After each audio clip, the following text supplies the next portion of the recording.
Hello, welcome to my YouTube channel. This is Rizwan Solkar and I hope सब बढ़िया होगे। और ये तो आज का जो वीडियो होने वाला है वो पूरे के पूरा इस पे होने वाला है कि मैंने वर्सेस 300 क्यों चॉइस किया, वो भी 2026 में, जबकि आज के टाइम पे बहुत सारे ऑप्शंस अवेलेबल है मार्केट में एज ए एडवेंचर या फिर टूरिंग बाइक्स के लिए। बट मेरा चॉइस ये क्यों रहा है वो मैं आपको इस वीडियो में बताऊंगा। तो और ये सिर्फ मेरे चॉइस के ऊपर रहने वाला है, तो हो सकता है अगर आप भी मेरी तरह बाइक मतलब पसंद करते हो, जैसे मेरी तरह आपकी भी चॉइस है जो भी पॉइंट्स मैं बोलने वाला हूँ उस पर, तो शायद आपको भी ये बाइक फिर पसंद आने लगेगी। तो इसीलिए मैं ये वीडियो बना रहा हूँ। और ऐसा है कि हो सकता है कि काफ़ी सारे लोग इससे डिसएग्री भी करें जो भी मैं पॉइंट्स बताने वाला हूँ उस पर, बट इसको मैं जितना हो सकता है उतना शॉर्ट एंड सिंपल रखने की कोशिश करूँगा, क्योंकि काफ़ी सारे बाइक्स है मार्केट में जो कि मतलब एडीवी बाइक्स है मार्केट में काफ़ी सारे। तो इस सारी बाइक्स के डिटेल्स के बारे में बात करने के लिए काफ़ी लंबा हो जाएगा वीडियो, इसके लिए इसको मैं शॉर्ट रखने की कोशिश करूँगा। तो सबसे पहले आते हैं मेरे पास इसके पहले कौन सी बाइक थी। तो इसके पहले जो मेरे पास बाइक थी वो थी एक्सपल्स, हीरो एक्सपल्स 200, जो कि रैली वाला एडिशन मेरे पास था। और उसको बेच के मैंने ये बाइक क्यों लिया, उसका रीज़न काफ़ी सिंपल है। मतलब मैंने ना अगर आप मेरे व्लॉग्स देख रहे होगे तो मैंने उस पर लॉन्ग टूर्स भी किए हैं और मैंने उस पर शॉर्ट टूर भी किए, मतलब जैसे कि संडे राइड हो गया अपना, वैसे छोटे मोटे राइड्स भी करे और उसको सिटी में भी चलाया और थोड़ा सा ऑफ रोड भी किया मैंने।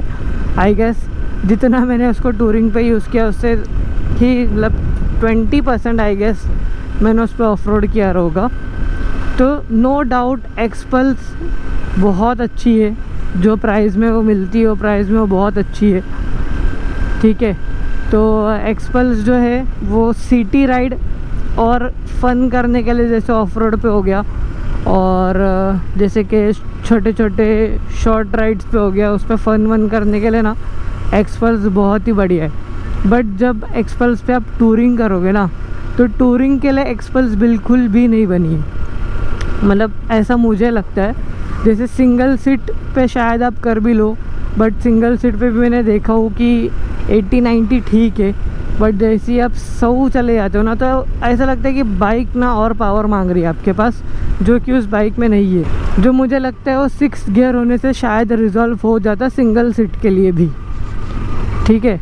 अगर मैं बात करूँ पिलियन के साथ, अभी जैसे कि आप मेरे फीड में देख रहे होगे कि मैं लद्दाख भी जाके आया हूँ, तो मैंने उसी बाइक पे लद्दाख किया है विथ लगेज विथ पिलियन। तो उस टाइम पे मुझे ये समझ में आया कि ये बाइक सही में टूरिंग के लिए नहीं बनी है, क्योंकि वो बाइक को ना 100 रखना भी, कांस्टेंट रखना बहुत मुश्किल था। 100 पे भी ऐसा लग रहा था कि बाइक है ना दम तोड़ने वाली है अभी, ठीक है। तो ये चीज़ मैं उसी राइड पे समझ गया था। और मेरे साथ हमेशा पिलियन रहने वाला है जो कि मेरी वाइफ है, तो उस हिसाब से मैंने डिसीजन लिया कि मैं उसको बेच के कोई एक अच्छी टूरिंग बाइक ढूंढूं। अब एक अच्छी टूरिंग बाइक ढूंढने के लिए मैं काफ़ी सारे बाइक्स का ना टेस्ट राइड लिया मार्केट में, ऑलमोस्ट जितनी भी। अभी जैसे हिमालयन मेरे फ्रेंड के पास ही थी, तो मैंने हिमालयन भी ट्राई किया हो, ऐसा नहीं है कि मैंने हिमालयन ट्राई नहीं किया ये लेने के पहले। बट हिमालयन ना मेरे लिए हैवी है, मतलब मेरे हिसाब से मुझे काफ़ी हैवी लगी हिमालयन। हिमालयन बहुत ही अच्छी मशीन है, ऐसा नहीं है कि नहीं है, चलने में बाकी सारी चीज़ों में, मेंटेनेंस में भी इससे आई गेस कम है वो थोड़ी सी, मतलब कुछ ही फ़र्क रहेगा समझो 1000 या 2000 का, तो बट वो भी बहुत ज़्यादा मायने करता है। तो मैंने वो भी चलाया था, नॉर्मली मेरे को हैवी लगी थी, तो फिर लगेज और पिलियन के साथ तो मेरे को काफ़ी ज़्यादा ही हैवी लगेगी वो बाइक, इसलिए मैंने वो अपने लिस्ट में से हटा दिया, उसका वो रीज़न है। फिर आते हैं KTMs पे, ठीक है। KTMs के भी काफ़ी सारे एडवेंचर बाइक है, बट काफ़ी लोग इससे अग्री करेंगे कि वो सिर्फ मतलब उसमें पावर की वजह से नहीं बोल रहा हूँ मैं ये चीज़, पावर बहुत है, पावर है, हर एक कैपेबिलिटी है उस चीज़ की, बट उसमें ना पिलियन कंफर्ट नहीं है। अब अगर राइडर कंफर्ट देखो, ये कंफर्ट देखो, वो सारी चीज़ें, अगर आप सिंगल अगर कहीं पे ट्रैवल करना चाहते हो ना, तो वो मशीन बहुत अच्छी, मतलब 390 हो या 250 हो, वो दोनों ही मतलब एक अच्छा एडवेंचर बाइक है जिस पे आप ऑफ रोडिंग भी बहुत अच्छे से कर सकते हो और टूरिंग भी बहुत अच्छे से कर सकते हो। बट पिलियन के साथ में थोड़ा मुश्किल है, क्योंकि पिलियन का कंफर्ट नहीं है उसमें, सीट वगैरह कितनी ही मॉडिफाई कर लो, बट एक रहता है ना, तो वो एक कंफर्ट उसमें नहीं है, पिलियन कंफर्ट जो कि मुझे दिखा, जो कि मुझे उसमें लगा, इसलिए मैं उसकी तरफ भी नहीं गया, KTM's की तरफ भी। और KTM, बट मेरे को ना लुक KTM का जो है डकार वाला, जो अभी वो लोग ने न्यू वाला लुक दिया है, वो मेरे को बहुत अच्छा लगता है। प्लस उसका जो TFT स्क्रीन है, वो पूरे सेगमेंट में मेरे को सबसे ज़्यादा अगर कोई TFT स्क्रीन अच्छा लगता है अभी तक का, तो वो बाइक है भाई। उस बाइक का TFT स्क्रीन बहुत ही मतलब सेक्सी लुक देता है उस चीज़ को। फिर उसके बाद अगर मैं बात करूँ, मेरे को पुरानी वाली हिमालयन भी अच्छी लगती थी, बट वो डिसकंटिन्यू हो गया और मेरे को सेकेंड हैंड अभी लेनी नहीं थी। और फिर उसके बाद आते 210 पे। एक्सपल्स का तो मेरा 210 हो या 200 मैंने सोच लिया था कि वो नहीं लेनी है, क्योंकि एक ही साल में ना उसमें रस्टिंग भी काफ़ी आ गई थी, उसकी बिल्ड क्वालिटी में भी थोड़ा कुछ तो है, या शायद मैं ही, अभी अपन जैसे समंदर के पास आ रहे थे पूरे मुंबई वाले, तो मुंबई में उसको पार्क करेंगे, समुंदर की हवा लगती है, और मैं तो काफ़ी पास में रहता हूँ, मड आइलैंड में रहता हूँ मैं, तो यहाँ पे उस पर ना रस्टिंग बहुत ही ज़्यादा जल्दी पकड़ लेती है, जैसे एक ही साल में आई गेस उस पर रस्टिंग पकड़ लेती। तो मेरे को उसकी बिल्ड क्वालिटी भी इतनी ख़ास लगी नहीं। फिर बात करूँ अगर मैं V-Strom की, तो V-Strom no doubt, V-Strom touring वगैरह के लिए अच्छी है, बट उस पर ऑफ रोडिंग अपन नहीं कर सकते, ऑफ रोडिंग बिल्कुल भी नहीं कर सकते, बट उस पर ना टूरिंग कर सकते। और वो मैंने चलाया हूँ एक बार, बट जो मैंने बाइक चलाया ना उसकी हालत थोड़ी ख़राब थी, तो वो मेरे को इतनी कुछ खास पसंद नहीं आई। टेस्ट राइड बाइक ही थी, बट उसकी हालत ना काफ़ी ख़राब थी, तो मुझे वो वाली बाइक ना इतनी कुछ खास पसंद नहीं आई, मतलब चलाते वक्त। तो मेरा को ना उसका इम्प्रेशन अच्छा नहीं लगा, जैसे बोलते ना first impression is a last impression, वैसा काइंड ऑफ मेरे माइंड में हो गया था। मेरे कज़न ने भी अभी लिया है, मैंने अभी तक चलाया नहीं हूँ, बट वो बोल रहा है कि काफ़ी स्मूथ है एंड टूरिंग पर्पस के लिए ही लिया उसने भी। तो V-Strom एक थी मेरे माइंड में, जो मेरे फाइनल लिस्ट थी ना, वो मैं आपको बताता हूँ। इतने सारे ADVs में से जो फाइनल लिस्ट थी वो थी बोल सकते हैं RTX थी, V-Strom थी, और ये थी वर्सेस थी, और BMW भी थी। बट मेरे को उतना बजट, मतलब उतना स्पेंड नहीं करना था, मेरे को अपने को सबको पहले से आइडिया था कि BMW है और ट्विन सिलेंडर आ रही है, तो ऑब्वियसली उसका प्राइस ज़्यादा ही होगा। अभी ये भी ट्विन सिलेंडर ही है जो मैं अभी चला रहा हूँ वर्सेस, और ये भी ओवर प्राइस्ड ही थी। मैं ये नहीं बोलूँगा कि ये भाई बजट में थी या ऐसा था, वैसा नहीं है, ये भी बहुत ज़्यादा ओवर प्राइस थी। ये इसका प्राइस था ऑन रोड 4.6 लाख कर इसका ऑन रोड प्राइस था, ठीक है।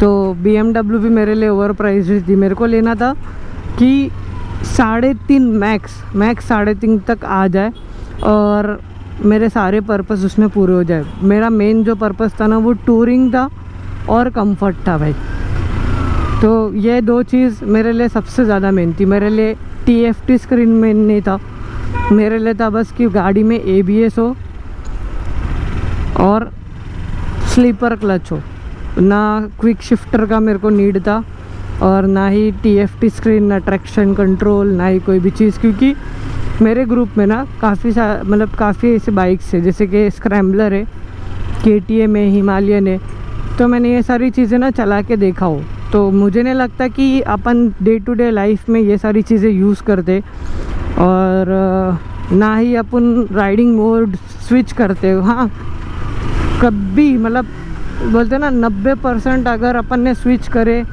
तो करते रहेंगे, बाकी अपन तो स्विच नहीं करते राइडिंग मोड्स वगैरह, कोई भी बाइक का हो। मतलब न्यू रहता है तब अपन मज़े लेते हो उन सारी चीज़ों के, बट जैसे 1 साल हो गया, 2 साल हो गया, तो फिर अपन वो सब यूज़ करना भी छोड़ देते, भूल ही जाते, समझो याद भी नहीं रहता डे टू डे लाइफ में अपने को ये सारी चीज़ें। तो शॉर्ट लिस्ट में मेरे पास ये सारी बाइक्स थी, ठीक है। और RTX जब मैंने चलाया ना तो मेरे को सिर्फ आई गेस 10 मिनट के लिए चलाने मिली थी, वो भी थोड़ा ट्रैफिक था, थोड़ा नहीं था, थोड़ा सा घसीटने मिला था। तो उस थोड़े से टाइम में मेरे को इतना समझ में आया। और मैं जब पिलियन के साथ भी गया था तो साजिदा को वो इतनी कंफर्टेबल लगी नहीं, उसको वाइब्रेशंस काफ़ी फील हुए पीछे की तरफ। तो वाइब्रेशंस ही मेन है, तो अगर गाड़ी ज़्यादा वाइब्रेट करेगी ना तो जल्दी अपनी कैपेसिटी जो है ज़्यादा बैठने की वो कम हो जाती है अपने आप। फिर उसका विंड ब्लास्ट है, विंड ब्लास्ट भी उसका काफ़ी आ रहा था, और ना वो गाड़ी चलाने में ना वो फील नहीं आई, वो मज़ा नहीं आई अगर सच बोलूँ तो। है तो 300 सीसी की, बट उसमें ना उतना वो मज़ा नहीं आया, वो फील वगैरह नहीं आया। और प्लस उसकी वेटिंग इतनी ज़्यादा थी, और अभी तक काफ़ी सारे लोग उसके पेड रिव्यूज़ ही कर रहे। अभी भी जेन्युइन रिव्यूज़ बहुत कम लोग डाल रहे जिन्होंने ख़रीदे खुद के, मतलब जो खुद ख़रीदे हैं ना वो लोग जेन्युइन रिव्यूज़ डाल रहे अभी। जैसे कि काफ़ी टाइम हो गया काफ़ी लोगों को लेके, तो अभी लोगों के बाइक्स में जो फर्स्ट स्लॉट वाला प्रॉब्लम रहता है वो आ रहा है, सब अभी बाहर आ रहा है उस बाइक का, सारी चीज़ें धीरे धीरे करके। तो और भी है, और लोग लॉन्ग राइड्स करेंगे और जाएंगे जब लोगों को और उसके बारे में पता चलेगा। बट वो जो प्राइस रेंज में अगर प्राइस ब्रैकेट है ना किसी का कि 3 लाख के अंदर ही लेना है, तो भाई उस प्राइस में ना वो बाइक बहुत अच्छी है। मैंने खुद चलाया, वैसा नहीं है कि नहीं। अभी मेरा ना बजट 3.5 तक का था, ठीक है। तो ये सारे ऑप्शंस मैंने रखे थे अपने 3.5 तक के बाइक के बजट में। अगर आपका बजट जैसे 2 के अंदर है तो 2 के आसपास जो है जैसे एक्सपल्स है, तो वो आप एक्सपल्स मतलब कंसिडर कर सकते हो। और अगर 3 के आसपास है तो RTX है और V-Strom है, ये भी आप कंसिडर कर सकते हो। और अगर आपके पास आपका अगर बजट इशू नहीं है तो आप इन सारी बाइक्स में से जो चाहिए वो चॉइस कर सकते हो। तो मैंने भी वही किया, जो मुझे पसंद आई वो मैंने चॉइस किया, और वो थी ये वर्सेस। अब वर्सेस मैंने इसलिए चॉइस किया क्योंकि ना इसका जो गियर शिफ्टिंग है, जो राइडिंग एक्सपीरियंस है ओवरऑल, वो बहुत ही स्मूथ है। मतलब ट्विन सिलेंडर है तो उसकी वजह से तो स्मूथ हो ही जाता है। और प्लस उसका क्लच, आज तक मैंने ऐसे क्लच किसी भी बाइक में नहीं देखा हो, तो इसका क्लच बहुत स्मूथ है। गियर शिफ्टिंग तो चलो अभी न्यू है तो मेरे को स्मूथ लगी रही, बाकी आगे उसके बारे में पता चलेगा। अभी मेरे में न्यू लिया हूँ, अभी तक मैंने इस पर टूरिंग नहीं किया हो, बट जितना सुना हो इसके कंफर्ट को लेके। और साजिदा भी इस पर बैठी है जब मैं टेस्ट राइड लेने गया हूँ, तो बहुत ही ज़्यादा कंफर्टेबल लगी है ये उसको भी। एंड मैंने बहुत सारे रिव्यूज़ में देखा हो कि इसके कंफर्ट को कोई टक्कर नहीं देता, ये इंडिया में बहुत कम है। तो इसके रिव्यूज़ जो ज़्यादातर फॉरेन कंट्रीज़ के रिव्यूज़ मेरे को देखने के लिए मिले। इंडिया के रिव्यूज़ ज़्यादा है ही नहीं, बहुत ही कम लोग के पास है, क्योंकि आज के टाइम पे सब लोग हाई टेक मतलब जो न्यू फीचर्स वाली बाइक है वो लेना ज़्यादा कंसिडर करते, जो कि सही बात है। मतलब जिसको अगर न्यू फीचर्स की तरफ देखना है, सब करना है, और अगर सिंगल सीट है तो आई वुड सजेस्ट, और थोड़ा बहुत ऑफ रोड भी करना है और बजट का इशू नहीं है, तो डेफिनेटली मतलब 3, 3.5 या 4 लाख के आसपास देख रहे हो तो definitely KTM is the best. मतलब BMW भी अभी लॉन्च हुई है, 23rd को ही लॉन्च हुई है वो। और सच बोलूँ ना तो मेरे ओपिनियन में ना वो बहुत ओवर प्राइस लगी मेरे को। अगर यूरोप वगैरह में देखे, यूरोप में जो प्राइस में वो निकली है वो सेम प्राइस है जो प्राइस वहाँ पे हिमालयन बिक रही है, KTM बिक रही है। बट इंडिया में सेम प्राइस नहीं है हिमालयन और KTM जितना। उन लोगों से भी 1-1 लाख ज़्यादा है। मतलब अगर एक शोरूम से लोग खुश हो रहे, बट अगर उसका ऑन रोड प्राइस देखा जाए, ऑन रोड प्राइस अप्रॉक्स 5-6 या 5-7 बेस मॉडल का जाने वाला है, जबकि आपको आई गेस 4.5 या 4.25 के अंदर या आसपास आपको KTM का स्पोक्स व्हील वाला जो वर्जन है ना 390, वो वाला मिलेगा आपको लेने के लिए। और उसमें हर एक चीज़ है, हर एक, मतलब खाली बस ट्विन सिलेंडर नहीं है, बाकी हर एक फीचर्स उसके अंदर है, हर एक। और वो बाइक की कैपेबिलिटी बहुत ज़्यादा है, और प्लस उसका सर्विस कॉस्ट BMW से काफ़ी कम होने वाला है। सबको पता है BMW GS 310 के ही कितना सारा मतलब सर्विसिंग का कॉस्ट था। अगर अभी सर्विसिंग की बात करूँ तो सर्विस कॉस्ट इसका भी ज़्यादा है, ठीक है, ऐसा नहीं है कि इसका कम है, मैंने ओन किया हूँ। इसमें भी कमियां है बाइक में, ठीक है, इसमें कुछ कमीज़ है बाइक में जो मैं आपको बताऊँगा। हर एक चीज़ इसमें अच्छी नहीं है, काफ़ी बाइक, हर बाइक में कोई ना कोई कमी रहती है, और अगर वो कमी में आप एडजस्ट कर रहे, मतलब आपको चल जा रही हो वो कमी, तो वो आप बाइक ले सकते हो। और इसमें जो जो कमी है वो मैं आपको बताऊँगा ज़रूर। तो जैसे कि मैं बता रहा था कि इस बाइक में थोड़ी बहुत कुछ कमियाँ है, जो कि आजकल के न्यू बाइक्स की तरह इसमें TFT स्क्रीन नहीं है। इसमें एनालॉग जो H2 वाला जो जैसा रहता है वैसा काइंड ऑफ इसमें जो है एनालॉग है। फिर इसके जो टायर्स है वो टायर्स इसके ट्यूबलेस है, बट ट्यूबलेस नहीं, मतलब इसके अंदर ट्यूब्ड है। टायर तो ट्यूबलेस है बट इसके अंदर ट्यूब डली हुई है, जो कि स्पोक्स व्हील्स वाले है। और इसके जितने भी जो लाइट्स है LED और हेडलाइट, वो सारे के सारे हेलोजन है, एक भी LED वाले नहीं है। मतलब हेडलाइट और ये इंडिकेटर्स दोनों के दोनों वो वाले क्या बोलते हैं इसको, हेलोजन है, LED एक भी नहीं है इसके अंदर। फिर इसका जो है टेल टाइडी है ना, ये वाला जो टेल टाइडी है, ये ना बहुत हिलता है, मतलब ऐसा पूरा ऊपर नीचे होता है। अगर उसकी वीडियो कोई दिखेगी तो मैं उसकी वीडियो एक बता दूँगा अगर बन पाई तो वो बहुत ज़्यादा ना हिलता है, ऊपर नीचे होता है। तो पता नहीं, वो ऐसा लगता है कि निकल भी सकता है, नहीं भी निकल सकता, वो तो टाइम के साथ पता चलेगा अभी। I gotta cut to the chase. Everyone give me some space. Don't fall out, we fall into place. Every step walking with grace, amen. Keeping my foot off the brakes. Impact, I'm ready to brace. We fall down and land on our face. Just to get up and finally escape. बाकी overall तो ये bike दिखने में बहुत अच्छी है, मतलब किसी को अच्छी लग सकती है, किसी को नहीं लग सकती, बट मेरे को ये बाइक दिखने में अच्छी लगती है। दिखने को लेके मेरे को इसका कोई इशू नहीं है। और मैं जो बाइक कर रहा था ना BMW की ओवर प्राइस वाली, वो इसलिए कर रहा था कि वो इंडियन यूनिट रह के वो इतना ज़्यादा ओवर प्राइस है। तो ये बाइक भी अभी मेरे को 3.5 में मिली है, इसलिए मैंने लिया। और एल्स मैं इसको लेके बहुत ज़्यादा सोच रहा था कि मैं लूँ कि नहीं लूँ, बट ये मेरे को 3.5 में मिली, इसलिए मैंने लिया। अगर ये 3.5 में नहीं मिलती तो शायद मैं ये नहीं लेता, कोई और लेता।